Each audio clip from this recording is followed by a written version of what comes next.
बोले श्री प्राणनाथ प्यारे की जय। श्री सद्गुरु महाराज जी की जय।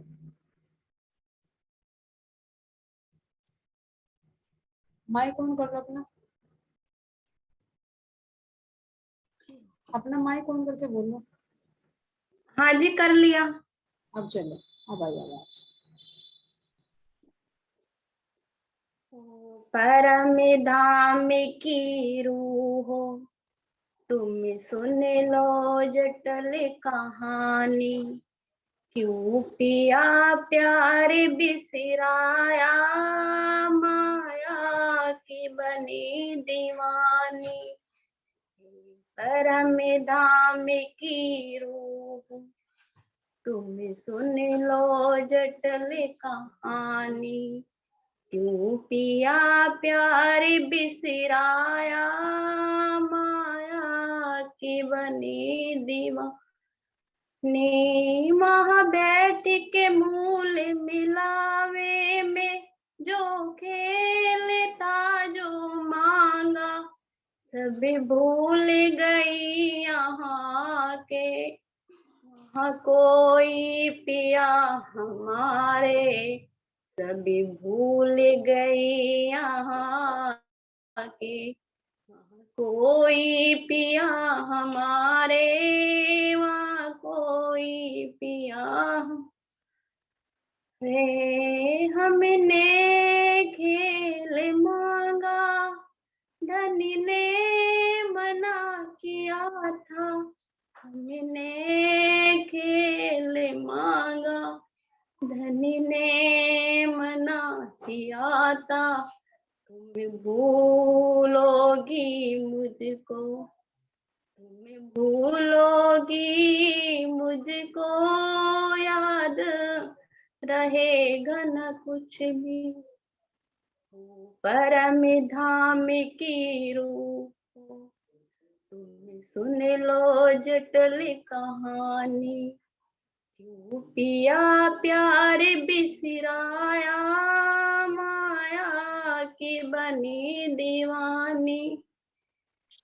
झूठे पति बनाया, झूठे बनाए बच्चे, झूठा कुटुंब कबीला, झूठे ये रिश्ते नाते, सब कुछ भूल गई मैं, याद रह गई माया की बातें, भूल धनी को।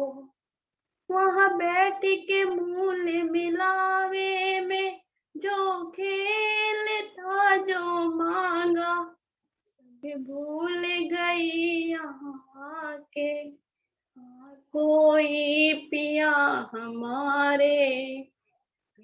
परम धाम की रूह तुम सुन लो जटल कहानी, क्यों पिया प्यार बिसराया, माया की बनी दीवानी। हमने धनी से कहा हमें भूलेंगे ना तुमको, बैठी हो अंग लगाए, फिर जुदा क्यों तुमसे होया, बैठी हूँ अंग लगाए, बैठी हूँ अंग लगाए, तुमसे जुदा क्यों होया, तुमसे जुदा क्यों होया। परम धाम की रूह तुम सुन लो जटल कहानी, क्यों पिया प्यार बिसराया, माया की बनी दीवानी। परम धाम की रूह सुन लो जटल कहानी, क्यों पिया प्यार बिसराया, माया की बनी दीवानी। परम धाम की रूह सुन सुन लो जटल कहानी, क्यों पिया प्यार बिसराया, माया की बनी दीवानी, माया की बनी दीवानी, माया की बनी दीवानी, की बनी।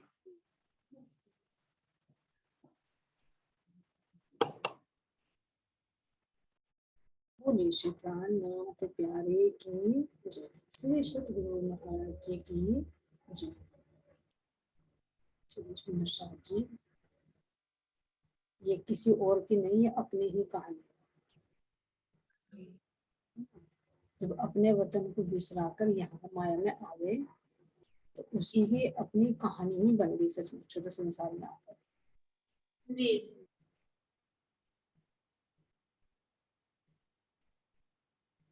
सुंदर साथ जी,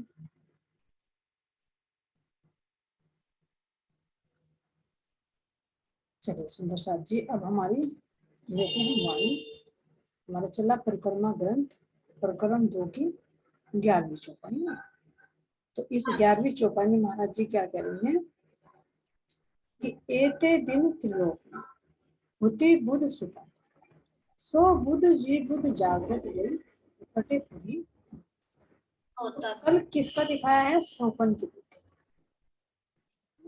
कि सौपन की बुद्धि उस शब्दातीत की वाणी को कैसे खून पाए, उस अक्षरातीत परमात्मा के बारे में कैसे पता, जब यहाँ पर महाविष्णु को भी नहीं पता है, जागृत अवस्था में अक्षर ब्रह्म को भी नहीं पता है, तो यहाँ जीव की बुद्धि कैसे उस परमात्मा को खोज पाए। तो सब यही अटकल लगा लगा कर यही पर उसको घटित कर देता है, जो परमधाम साक्षी हमारे वेद शास्त्रों में लिखी है। तो उसके लिए अब महाराज जी क्या कह रही हैं कि जो अब तक सौपन की बुद्धि थी, तो सौपन की बुद्धि कहाँ प्रकट हुई है? सतगुरु धन देवचंद जी महाराज जी के साथ।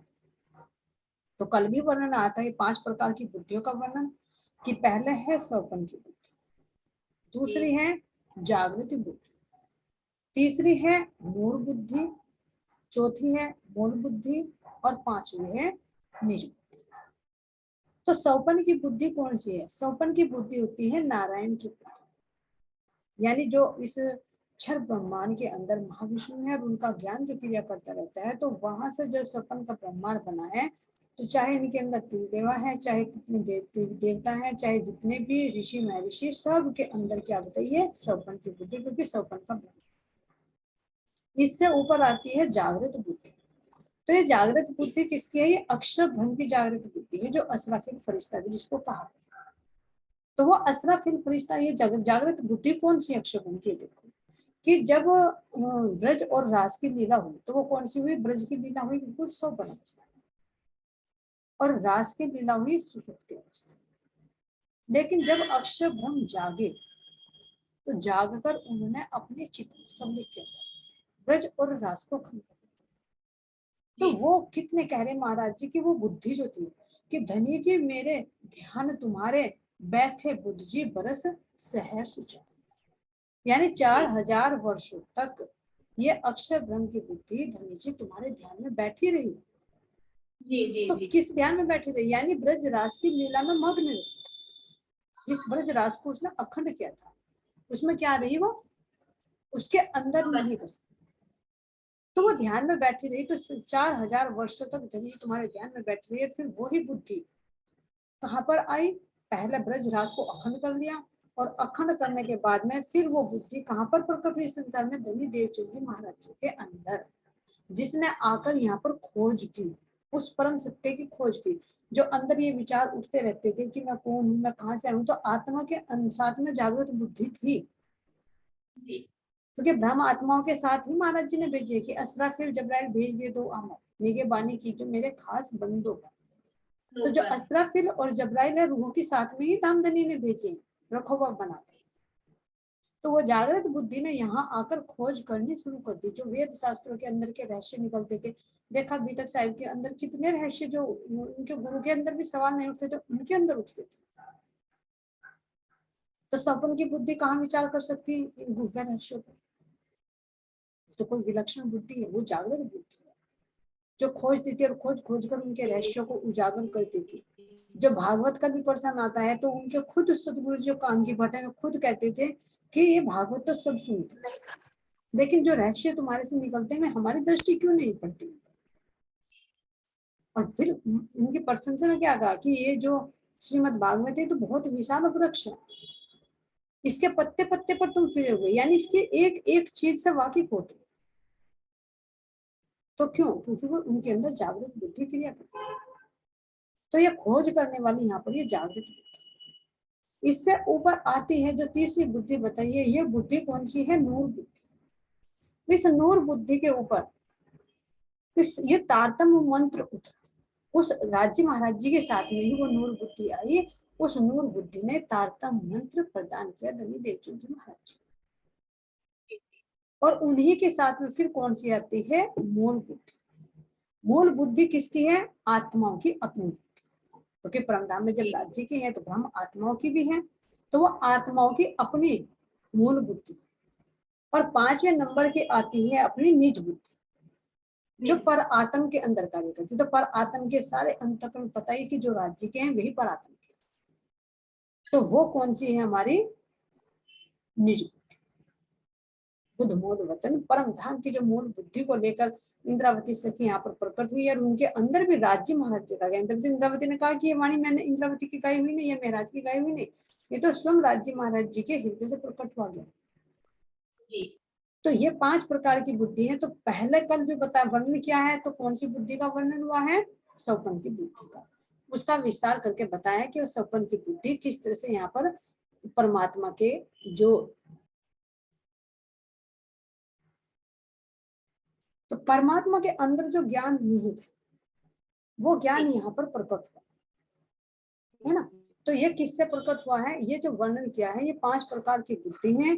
5 प्रकार की बुद्धि में से सौपन की बुद्धि का वर्णन किया कि वो परमात्मा के प्रति कैसे गड़थल्ले खा खाकर उस सत्य को यहीं पर घटित करती है, अटकल कर जाने।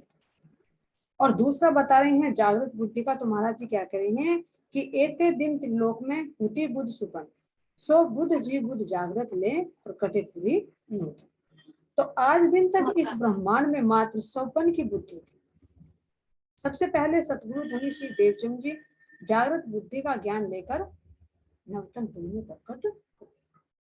तो अब देखो जब आत्मा के अंदर ये जागृत बुद्धि आती तो उसके लिए वो नया तन ही तो, क्योंकि जागृत बुद्धि इस सौपन की बुद्धि के ऊपर बैठेगी तो कार्य तो वो अपने एरिया में करेगी, अपनी जागृत अवस्था में करेगी।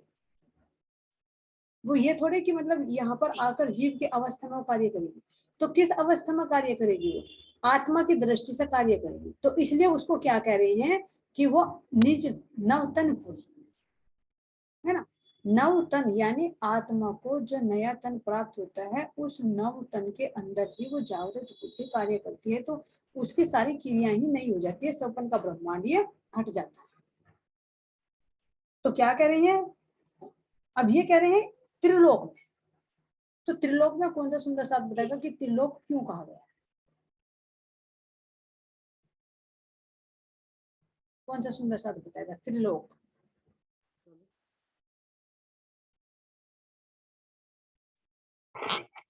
ये क्योंकि उसमें आंटी जी 3 देव है ना, ब्रह्मा विष्णु महेश, इसलिए उसे त्रिलोक कहा है। हाँ त्रिलोक बने, वो तो त्रिदेव का लोक हो गया सतलोक।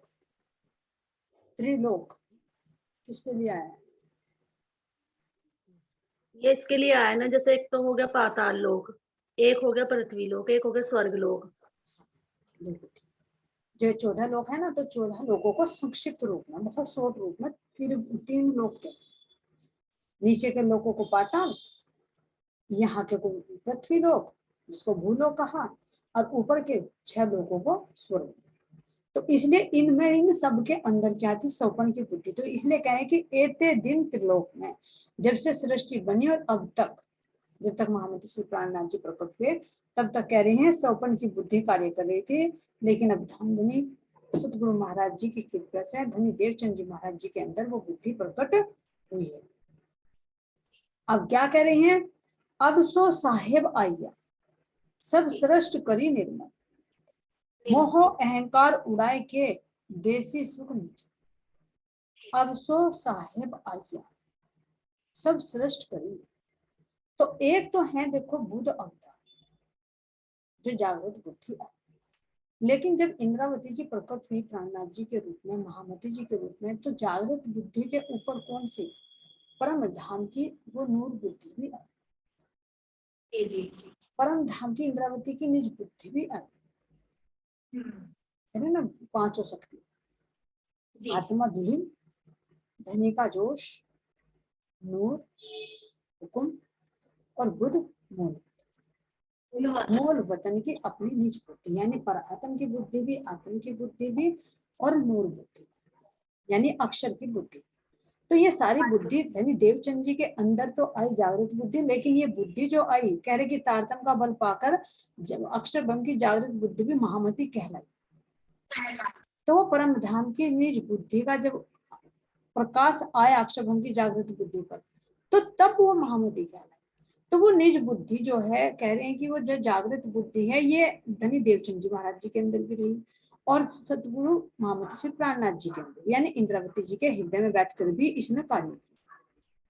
लेकिन पूर्ण अज्ञानता कब हटी? जब परमधाम का पूर्ण प्रकाश फैल गया, है ना। तो जब पूर्ण प्रकाश फैल गया, तो इसलिए धनी देवचंद जी महाराज जी को तो बुध अवतार कहा, और जब सारी अज्ञानता हट गई तो इसको क्या कह दिया? निष्कलंक बुध अवतार।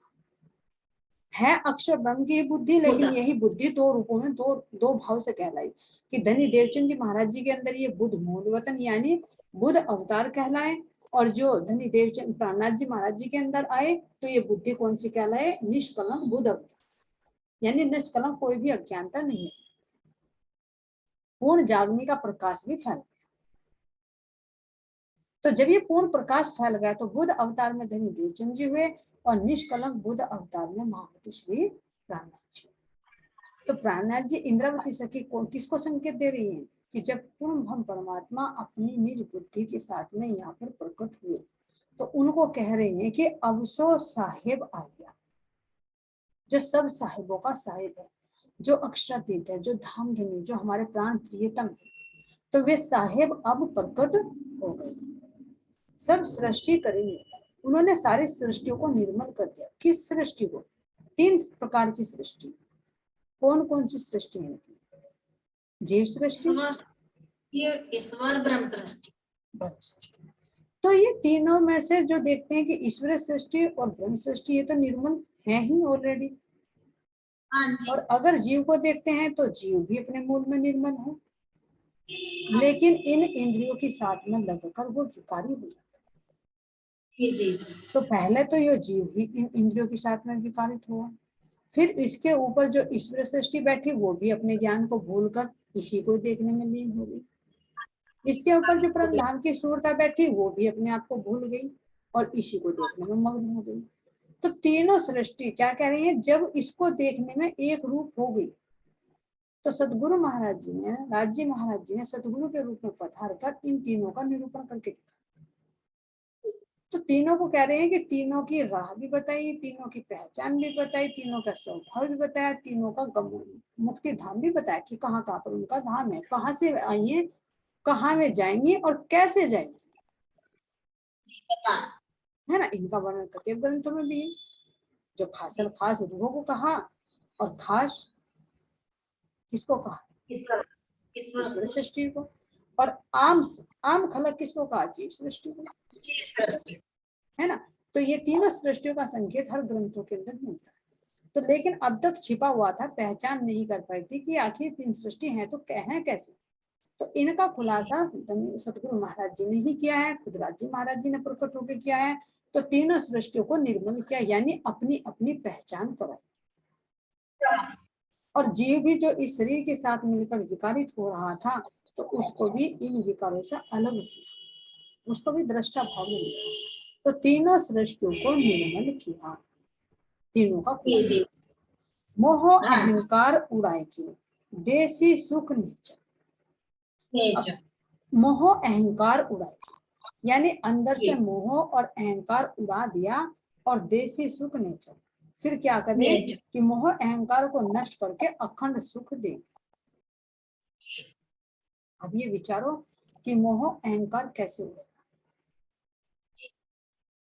अब मान लीजिए अपने अंदर प्रैक्टिकल में देखिए कि हमारे अंदर जीव है, हमारा ये तन्वी है, तो अभी तो तन्वी जो का तो खड़ा है, जीव भी है। जीव के जब जीव अपनी क्रिया करता है तो उसके अंदर क्रोध की भावना भी आ जाती है, ईर्ष्या की भावना भी आती है, एक मैं तत्व भी खड़ा है, अहम है ना, जागृति ज्ञान रूपी ईश्वर सृष्टि भी है, और परमधाम से आई हुई सुनता भी है, तीनों है। तो फिर कैसे कह रहे हैं कि मोह और अहंकार उड़ा दिया? क्या जीव के अंदर मोह नहीं है? लेकिन कैसे उड़ा दिया? ऐसे उड़ा दिया कि जो अब तक इसको सत्य समझ रहे थे ये पूर्ण रूप से क्रियाशील था। हाँ जी जी इनका पता नहीं था जी। तो उसकी जड़ को खत्म किया है, उसकी वास्तविकता को उजागर किया है, जो अब तक छिपा हुआ था, जो दृष्टि में नहीं आ रहा था, हाँ उसको दृष्टि में ला कर कि मोह अहंकार, जो महाराज जी कह रहे मोह अहमते दिया उड़ाए। अब माया मेरा क्या करे, महाराज जी कह रहे कि मोह अहमते उड़ा दिया, क्योंकि मोह अहंकार का मूल दिखा दे कि आखिर इसकी उत्पत्ति कहाँ से हुई और क्यों होती है। तो जब अब आत्मा अगर सुरता इनके अंदर दृष्टा बनकर देखती है और जीव के अंदर कोई भाव आता है तो वो सुरता तुरंत कहती है कि नहीं ये गलत है। सुरता के साथ में जीव भी लगकर ये कहता है कि नहीं ये शरीर मेरा सत्य नहीं है, अगर मैं इसके लिए कोई छल कपट करता हूँ तो उसका भुगतान क्या करना पड़ेगा, वो अंदर से पहले देख लेता है। इसके अंदर जो मैं तत्व खड़ा है, मैं अहंकार खड़ा है तो लेकिन उसकी मूल का पता चल गया है, वो विकारित नहीं है।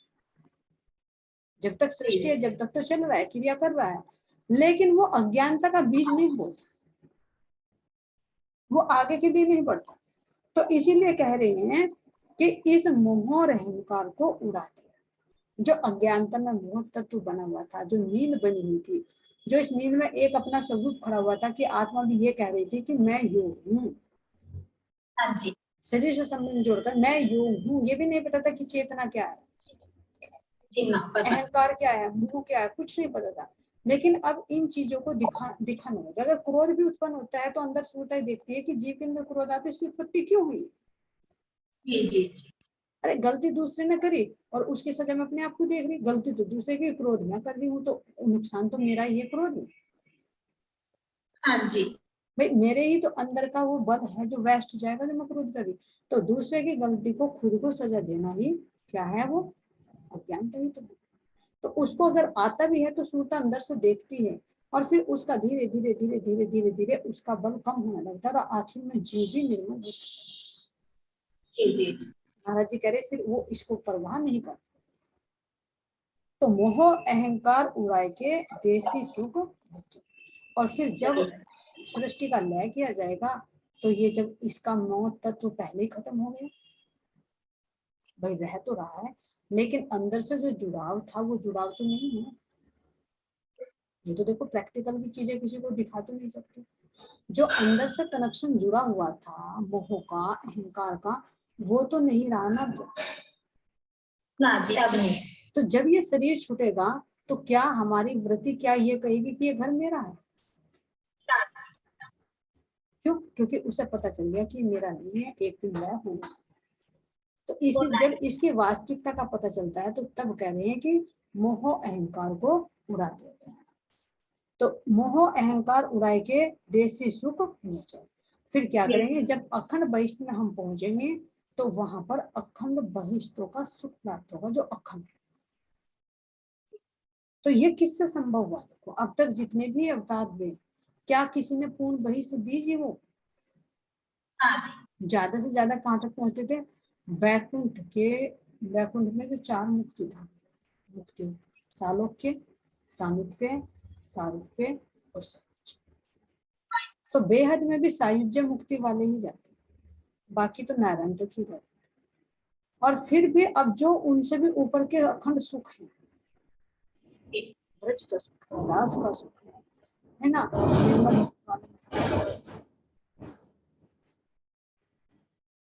और ऊपर की जो महीन बहिष्ठ है ईश्वर सृष्टि और ब्रह्म सृष्टि वाले, उनमें जीवों को कैसे परमधाम जैसे क्या किसी ने आज तक ऐसे सुख प्रदान किया? नहीं। तो ये सब किसने? पूर्ण परमात्मा ने ही प्रकट होकर ये मुक्ति धामों के द्वार खोले। तो मगज माय ने हुक्मे खोले हम सैयन, सो कलाम जो हक के सुख होसी उम्मत से। अब क्या कह रहे हैं?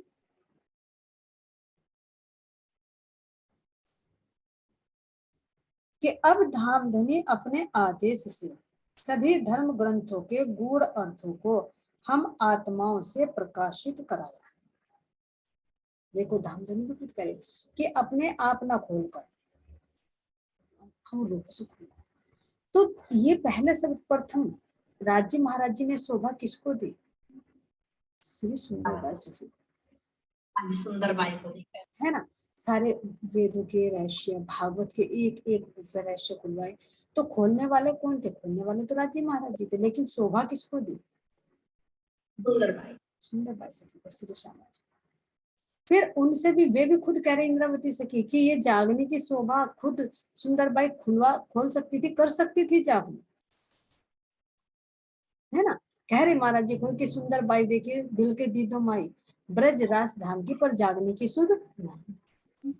तो वो सुध ये नहीं कि मतलब उनके अंदर अज्ञानता थी, श्यामा महारानी को पूर्ण पहचान नहीं थी, वो तो राज्य महाराज जी का हुक्म था, वो श्यामा महारानी का बड़प्पन था कि उन्होंने खुद ना खोलकर इंद्रावती जी को वो शोभा दी। जी। तभी तो सतगुरु कहा, सतगुरु आप दीपक भय क्यों जो आप समान, कि सतगुरु अपने समान करता है, अपना ज्ञान देकर अपने समान बना देता है, यही तो महिमा है। नहीं तो यहाँ पर कोई अपने बराबर नहीं बनाना चाहता। पति है, पत्नी को अपने बराबर में बैठाना नहीं सोचेगा कि छोटा है। माँ बाप अपने बच्चों को बराबरी का हक नहीं देंगे, मित्र है मित्र को बराबरी का हक नहीं देगा। लेकिन सतगुरु एक ऐसे होते हैं कि वो वास्तव में ये चाहते हैं कि मेरा जो शिष्य है वो मेरे से भी ऊपर है, जो सच्चा सतगुरु। तो इसीलिए दीपक तो कहा, लेकिन दीपक भी यहाँ बहुत छोटी उपमा, वास्तव में यहाँ के सूर्य भी उसकी उपमा नहीं दे सकते सूर्य से नहीं दे सकते। तो वो जो ज्ञान सुंदरबाई सखी के अंदर था, श्यामा जी के अंदर था, वो ज्ञान की शोभा, खोलने की शोभा किसको दी? इंद्रावती सखी। हाँ जी। तो इसीलिए कह रहे कि ये वचन खोल सकती थी मेरी श्यामा महारानी, लेकिन खुद ना खोलकर ये शोभा उन्होंने मुझे दी। तो राज्य महाराज जी ने शोभा किसको दी? श्यामा जी को दी। श्यामा जी ने शोभा इंद्रावती सखी को दी, और इंद्रावती सखी जी ने फिर ये शोभा जागने के बागडोर किसके? शाकुंतल सखी के हाथ में। हाँ जी। और फिर शाकुंतल सखी ने अलग अलग जुट की सिरदार सखियां बनाकर भेजी, उनको सबको जिम्मेदारी सौंपी कि तुम सूर्य हो को इकट्ठा करके ले आओ, जो आज हमारी रतनबाई सखी जी हमें जागृत करके ले जाए। तो करने वाले मूल में कौन है? राज्य महाराज। लेकिन वे अपनी रूहों को शोभा दे, तो इसलिए कह रहे हैं धामधनी ने अपने आदेश से सभी धर्म ग्रंथों के गूढ़ अर्थों को हम आत्माओं से प्रकाशित कराया। मेरे धाम हृदय में विराजमान होकर उन्होंने जो ब्रह्मवाणी कही, उससे सभी ब्रह्म सृष्टियों को आत्मिक सुख प्राप्त। तो वास्तव में ये जो तारतम वाणी इंद्रावती जी के श्री मुख से प्रकट कराई, कहने वाले तो धामधनी, लेकिन शोभा किसको मिली? इंद्रावती से। तो इस वाणी के माध्यम से तो आज हम सब आत्माओं को ये अखंड सुख मिल रहा है, ये परम धाम का सुख ले रहे हैं। तो लेकिन यहाँ तक कि हमारे अंदर तो स्वप्न की बुद्धि थी, हमें क्या पता था परम धाम कहाँ पर, हमें क्या पता था परमात्मा। हम तो यही ईंट पत्थरों को पूछ कर इनको परमात्मा कहते रहते थे। हाँ जी। हमें तो ये भी नहीं पता था ध्यान क्या होता है, प्रेम क्या होता है, परमात्मा से क्या प्रेम भी किया जाता है। बस कर्म कांड में फंसे हुए भाई, लोटा उठाया, जल चढ़ाए, फूल चढ़ा दिए, चावल चढ़ा दिए, भोग लगा दिया, व्रत रख दिए, बस यही था। ये प्रेम की राह पर चलना किसने सिखाया? खुद प्रेमी आशिक राज्य महाराज जी। किसके माध्यम से? इंद्रावती सखी के माध्यम से। जब ये प्रेम वाणी प्रकट करा, तो ये प्रेम करना भी वास्तव में धामधनी सिखा रहे हैं, ये ज्ञान भी धामधनी का ही दिया हुआ है। तो इससे हम आत्माओं को क्या मिल रहा है? अखंड सुख प्राप्त हो रहा है। अब आगे क्या कह रहे हैं? रोशन किल्ली दई हमको यो कर किया हुकुम, खोल दरवाजे पार के इत बुलाए लीजो श्रेष्ठ। देखिए धामधनी ने मेरे हृदय में तारतम ज्ञान का प्रकाश किया और मुझे आदेश दिया कि तू परमधाम के द्वार खोलकर ब्रह्म सृष्टियों को वहां ले जा। अब देखिए क्या करे, धामधनी ने मेरे हृदय में तारतम्य ज्ञान का प्रकाश किया। सबसे पहले वो प्रकाश कहाँ पर डाला राज्य महाराज जी ने? इंद्रावती जी के धाम में। और ये तारतम्य ज्ञान की जो एक किरण आई है वाणी के रूप में, तो फिर अब इंद्रावती से क्या कह रही कि इन वाणी को मैं सब ब्रह्मात्माओं को दूं। ये राज्य महाराज जी ने हुक्म दिया कि तू इस वाणी को लेकर जा, इस वाणी का रस सब आत्माओं को पिला, और जो परम धाम का द्वार है वो खोल दे। तो परम धाम का द्वार क्या है? यानी आत्माओं के हृदय में वो इश्क और ईमान प्रकट हो जाए। जब इश्क और ईमान प्रकट हो जाएगा तो परम धाम की अनुभूति होनी शुरू हो जाएगी। तो जब आत्माओं को परम धाम की अनुभूति होनी शुरू हो जाए तो वही परम धाम का द्वार है।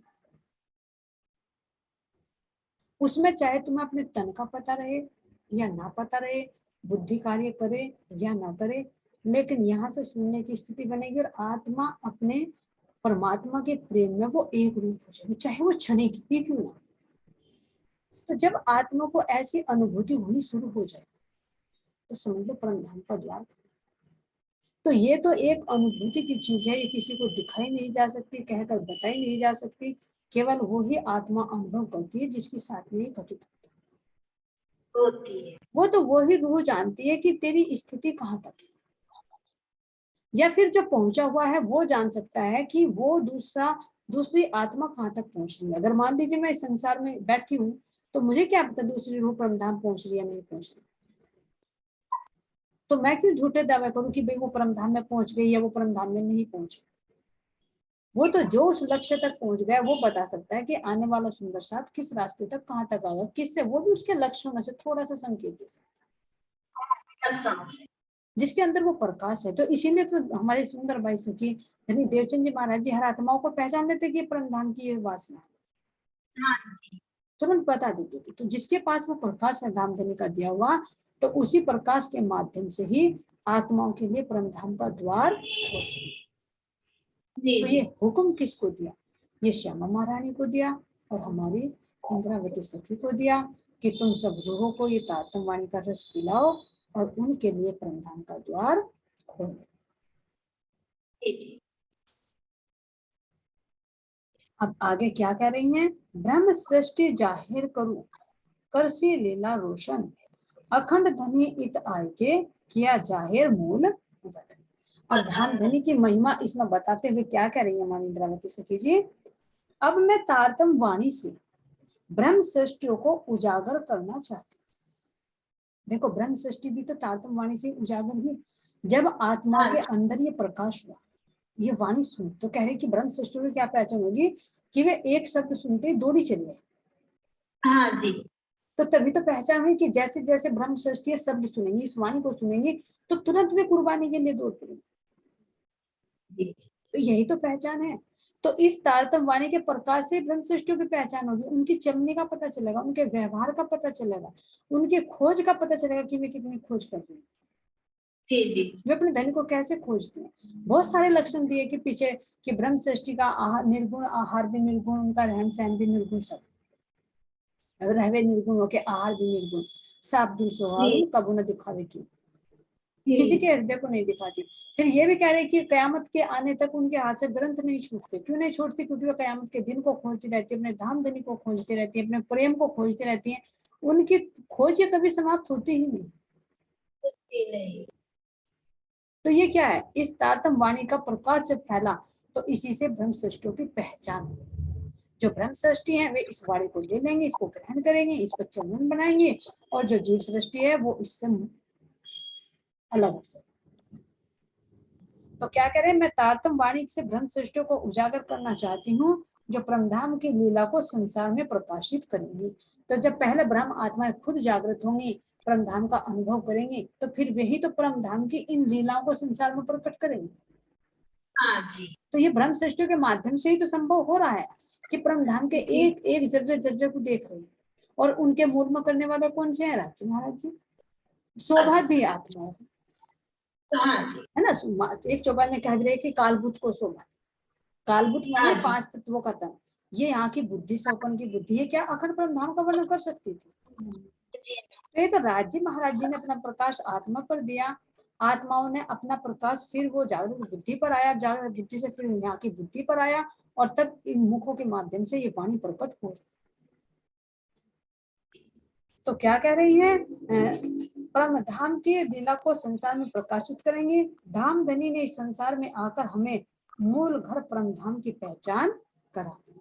तो सार रूप में क्या करेंगे कि राज्य महाराज जी ने ही इस संसार में प्रकट हुए और हमें परम धाम की एक एक पहचान कराकर, वो जाहिर तो वही करने वाले हैं, लेकिन शोभा किसको दी, हम आत्मा को। तो हमने क्षर का भी अनुभव किया, अक्षर का भी अनुभव किया और अपने घर अखंड अक्षरातीत का भी अनुभव किया। किसके माध्यम से, इसी तारतम्य वाणी के माध्यम से। तो ये इसकी महिमा, इसका प्रकाश कितना है। सही पूछो तो जैसे मेरे साहिब वैसे ही साहिबी उनकी वाणी, जैसे महान यदि वैसी उनकी महानीय वाणी है, जिसने सब अज्ञानता के दरवाजों को खोल दिया। अब चौपाई लेते हैं, टाइम हो गया ना। ब्रह्म सृष्टि जाहिर करो करसी लीला रोशन, अखंड धनी इत आए थे किया जाहिर मूल वतन, किया जाहिर मूल वतन।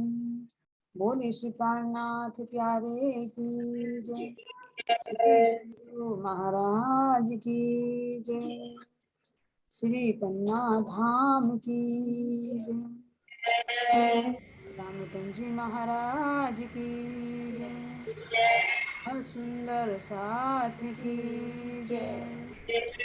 प्रणाम जी, सब सुंदर साथ के चरणों में कोटि कोटि प्रणाम। प्रणाम जी।